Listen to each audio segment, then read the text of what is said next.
मोहल्ला सुकून कल्ब में एक घर ऐसा था जहां सुकून सिर्फ मम्मी जी के कमरे में मिलता था। घर की दीवारों पर बड़े बड़े हुरूफ में कुछ लिखा नहीं था, मगर हवाओं में ये गूंजता था, हुक्म सिर्फ मम्मी का चलेगा। अहमद साहब, जो बाहर से एक माकूल मर्द नजर आते थे, घर दाखिल होते ही किसी पुराने जमाने के दरबारी बन जाते। उनका काम सिर्फ इन अल्फाज तक महदूद था, ठीक है अम्मी। जी अम्मी। दूसरी तरफ कशफ थी, जिसने शादी के 3 सालों में ये जान लिया था कि इस घर में उसकी हैसियत उस पुराने टोस्टर जैसी है, जो चलता तो है मगर उसकी सेटिंग हमेशा कोई और तय करता है। एक दोपहर जब गर्मी अपने उरूज पर थी, मम्मी जी ने ऐलान किया, अहमद, आज खाने में कद्दू बनेगा। गर्मी बहुत है, ठंडक रखता है। कशफ, जो किचन में बिरयानी के ख्वाब देख रही थी, दबे पांव अहमद के पास गई और आहिस्ता से कहा, अहमद, मेरा बहुत दिल कर रहा है कि आज कुछ चटपटा खाएं, क्या हम बिरयानी बना ले?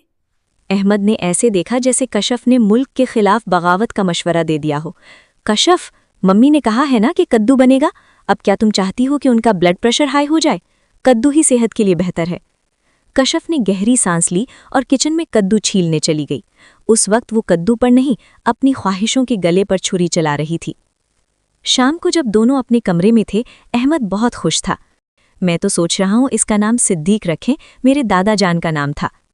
कशफ ने ठंडे लहजे में कहा, मम्मी से पूछ लिया, कहीं उन्हें ये नाम पसंद न आया तो? अहमद ने थोड़ा हिचकिचाते हुए कहा, चलो वो तो पूछ लेंगे, मगर तुम खुश नहीं हो? कशफ ने एक लंबी सांस ली और बिस्तर पर बैठ गई। उसने फैसला कर लिया था कि आज वो एक सर्जिकल स्ट्राइक करेगी। खुश? अहमद, मैं तो इतनी खुश हूं कि बता नहीं सकती, बल्कि मैं तो दुआ कर रही हूं कि हमारा बच्चा बिल्कुल बिल्कुल तुम्हारे जैसा हो। अहमद का सीना फख्र से फूल गया। वाकई मेरे जैसा क्यों? हाँ, बिल्कुल तुम्हारे जैसा। इतना फर्माबरदार कि जब उसकी अपनी बीवी उससे कहे कि चलो कहीं घूमने चलते हैं, तो वो कहे, रुको पहले मम्मी से पूछ लूं, और फिर फौरन भागता हुआ मेरे पास आ जाए। सारी बात मुझे बताए, उसके हर फैसले में मेरी ही मर्जी शामिल हो। अपनी बीवी से कहे कि ऐसे मत करो, मम्मी नाराज हो जाएंगी, ऐसे कर लो, मम्मी खुश हो जाएंगी। वो अपनी बीवी से कहे कि खाने में वही बनेगा जो मम्मी जी को पसंद होगा, इसलिए मुझे बस तुम्हारी यही खूबी चाहिए अपने बच्चे में। अहमद की मुस्कुराहट मद्धम पड़ गई।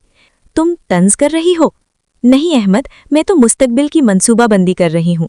कशफ ने आगे बढ़ते हुए कहा, सोचो कितना मजा आएगा। हमारा बेटा बड़ा होकर अपनी बीवी से कहेगा, बेगम तुमने ये सुर्ख रंग क्यों पहना? मम्मी को तो नीला पसंद है, जाओ बदल कर आओ। बिल्कुल तुम्हारी तरह, एक परफेक्ट बेटा।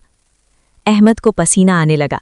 उसके दिमाग में एक मंजर चलने लगा कि उसका बेटा बड़ा होकर अपनी बीवी के साथ वही कर रहा है जो वो कशफ के साथ करता है। उसे पहली बार एहसास हुआ कि माँ की इज्जत और माँ की गुलामी में बहुत बड़ा फर्क होता है। अहमद खामोश हो गया। उसे वो सारे लम्हे याद आए जब उसने कशफ की छोटी छोटी ख्वाहिशों को सिर्फ इसलिए ठुकरा दिया था कि उसे डर था मम्मी नाराज हो जाएंगी। उसे अपनी बीवी के चेहरे पर वो थकान और उदासी नजर आई जो पिछले 3 सालों में जमा हो गई थी। अगली सुबह मम्मी जी ने नाश्ते के मेज पर कहा, कशफ आज दोपहर में मेरे भाई के घर जाना है, तैयार रहना।